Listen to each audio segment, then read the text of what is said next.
Quanto ao nascimento de gêmeos siameses, principalmente aqueles que são presos na cabeça, qual a explicação desses espíritos nascerem assim? Do ponto de vista da biologia, a gemelitude é um fenômeno absolutamente natural. O que ocorre na gemelitude, você tem dois tipos de gêmeos. A gemelitude falsa, que é aquela em que a mulher ovula duplamente, um óvulo em cada trompa, e aí quando ocorre a fecundação, fecunda dois óvulos, ela vai ter duas crianças que são aparentemente gêmeos, mas têm DNA completamente distinto, são formados de óvulos e, portanto, nunca fará gêmeos siameses, porque eles são oriundos de zigotos distintos.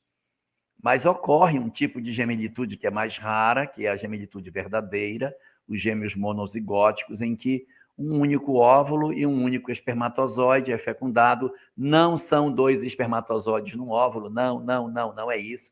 É só um óvulo, só um espermatozoide fecunda, e nas divisões celulares, logo no começo, no período da mórula ou do blastrômero, ocorre uma certa imperfeição, se a gente pudesse assim dizer, no fenômeno de reprodução celular, e aí as duas partes se tornam independentes, gerando crianças distintas, fazendo assim os gêmeos monozigóticos ou verdadeiros, que são do mesmo sexo, muito parecidos, com o DNA praticamente idêntico.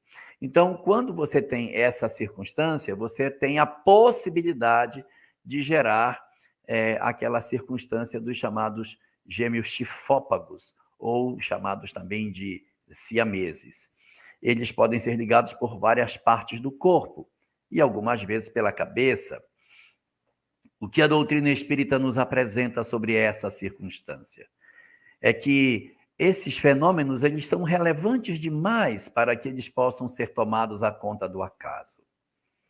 Ter uma possibilidade de renascer junto com alguém para disputar o mesmo corpo, na circunstância de não ter um corpo exatamente independente do outro, indica que, de certa forma, essas almas que estão renascendo nesta circunstância hão de ter do passado vínculos muito profundos que justifiquem esse tipo de ação.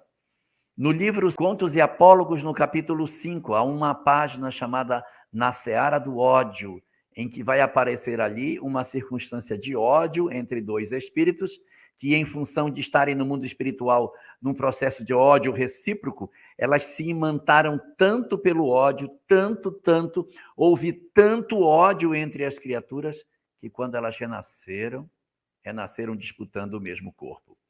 Pode não ser o ódio, pode ser a paixão, pode ser a intensidade da paixão, então não estou falando amor, estou falando paixão, que pode juntar as criaturas também.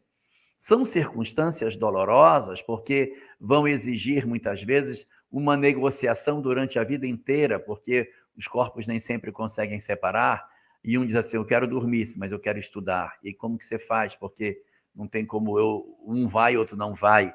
Eu amo fulano, mas eu amo ciclano. Como é que fica?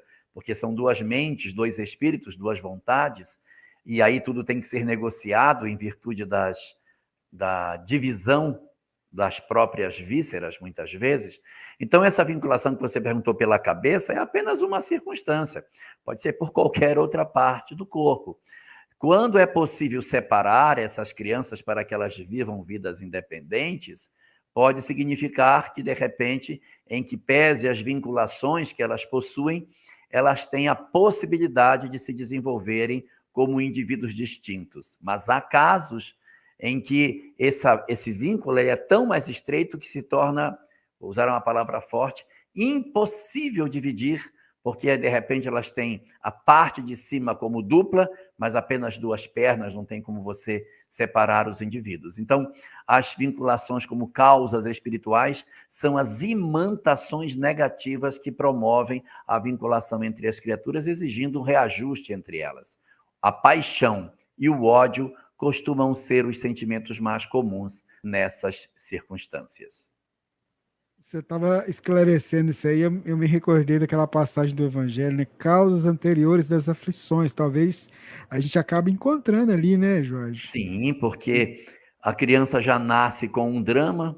Se a causa do mal está anterior ao efeito, se ela já nasce com esse drama, a causa tem que estar antes do nascimento. Então, portanto, a doutrina espírita aponta as existências anteriores como sendo a causa pela qual determinadas circunstâncias acontecem.